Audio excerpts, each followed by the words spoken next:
time is 1867.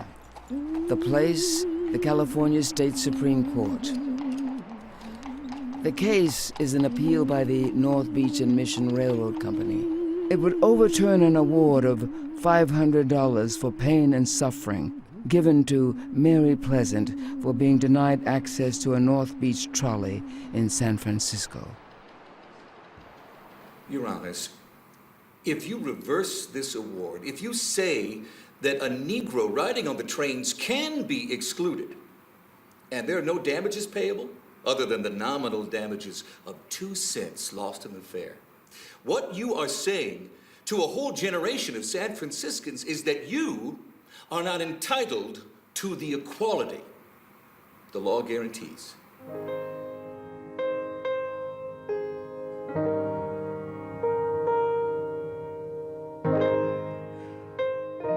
Despite Attorney Tyler's plea, the justices of the California State Supreme Court decided to reverse the lower court's award to Pleasant for the pain and suffering of discrimination.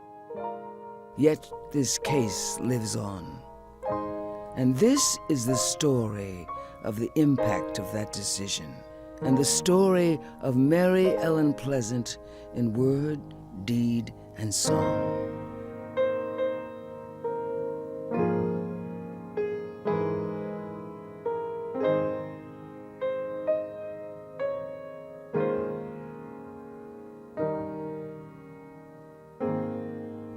Mary Pleasant, often misnamed Mammy Pleasant, was an African-American ex-slave who became a slave rescuer in the East and in the West, and a civil rights activist in San Francisco in the 1850s.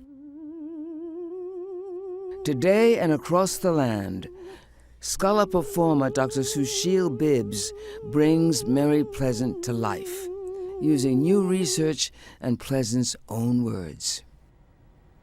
It was about freedom. My name is Mary Pleasant, and I come a long way, all the way from 17 to 04.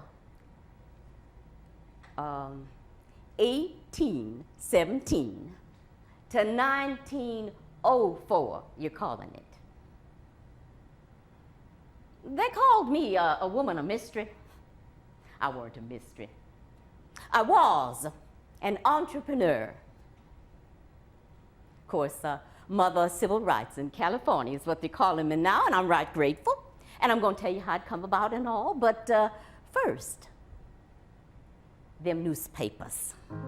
You see, the newspapers have said so much about me, most of it wrong, that I have to come back here and set the record straight, understand me. Despite her achievements, and due to conflicting reports in the press, which began in the 1880s, Mary Ellen Pleasant still remains mysterious to many scholars, even while others praise her achievements. To my mind, Mary Ellen Pleasant was the Rosa Parks of the 19th century. She was a pioneer in so many respects for women's rights, as African American civil rights, and just the rights of the individual to be oneself. Mammy Pleasant is at once the best known of 19th century San Franciscans and the least known. She is simultaneously a grand historical figure of great importance and also an elusive woman of mystery. Mammy Pleasant. It gives me the suspiration. You know, Mary Pleasant endured a lot. Slavery in Georgia, where she was born, taken up through as a child, taken to New Orleans, and then to Cincinnati, and then finally into indenture, into Nantucket. She saw death and destruction and abolition. She couldn't abide a lot, but one thing she could not abide was the name Mammy Pleasant. She said, I do not like to be called Mammy by everybody. I'm not Mammy to everybody in California. Just between you and me. I don't care anything about it, but they shan't do it. They shan't nickname me at my age. But how did Pleasant become the woman of mystery of the 1880s?